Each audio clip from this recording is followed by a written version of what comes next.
సాధారణంగా ఎవరైనా కూడా దేవుడికి పూజ చేసినప్పుడైనా కానివ్వండి, లేదా దేవుడు ఎదురైనప్పుడైనా కానివ్వండి, ఏదో ఒక కోరిక అనేది కోరుతారు.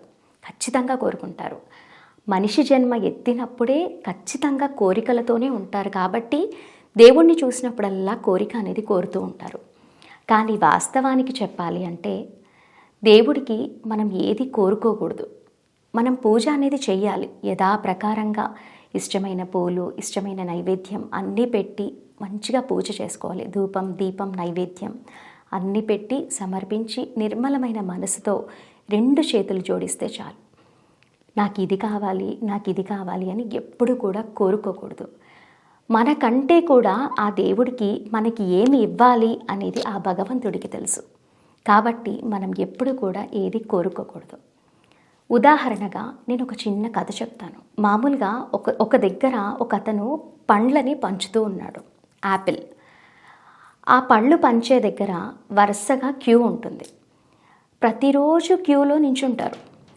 అందరికీ అందుతుంది యాపిల్ అనేది, ఒకరికి మాత్రం అస్సలు అందదు.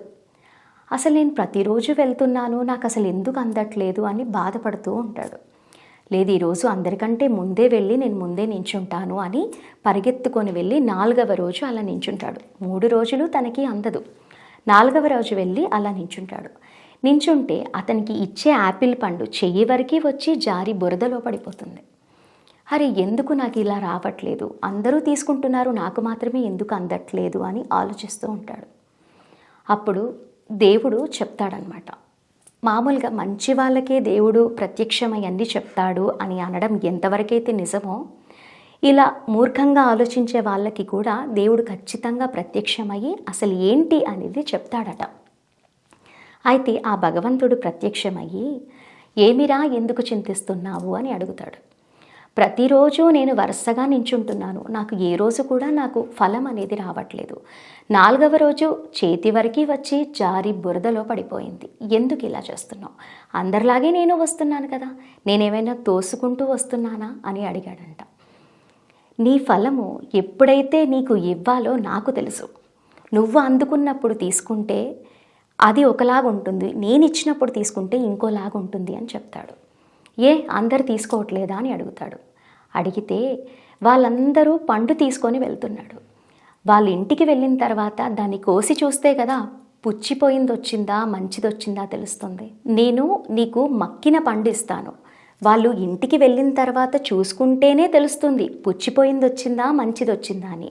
నీకు నిండుగా పండిన పండు ఇస్తున్నాను, అందుకనే కొంతకాలం వెయిట్ చేయాలి. ఎప్పుడైనా కూడా నేనిచ్చింది తీసుకుంటే నువ్వు అనుకున్న దానికంటే మించింది ఇస్తాను. కాబట్టి ఎప్పుడు కూడా కోరుకోకూడదు. ఆ భగవంతుణ్ణి మనం ఏది కోరుకుంటామో అంతకు మించే మనకి ఇవ్వాలి అని ఆలోచిస్తాడు. కాబట్టి 2 చేతులు జోడించి నిర్మలమైన మనసుతో దేవుడా అని ఒక్కసారి పిలిస్తే చాలు. మనకి ఏదైతే ఇష్టమైన దేవత ఉంటుందో ఆ దేవతని ఒక్కసారి తలుచుకుంటే చాలు, మన కష్టాలన్నీ తీరిపోతాయి.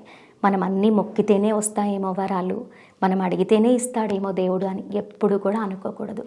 మంచి మనసుతో 2 చేతులు జోడిస్తే చాలు.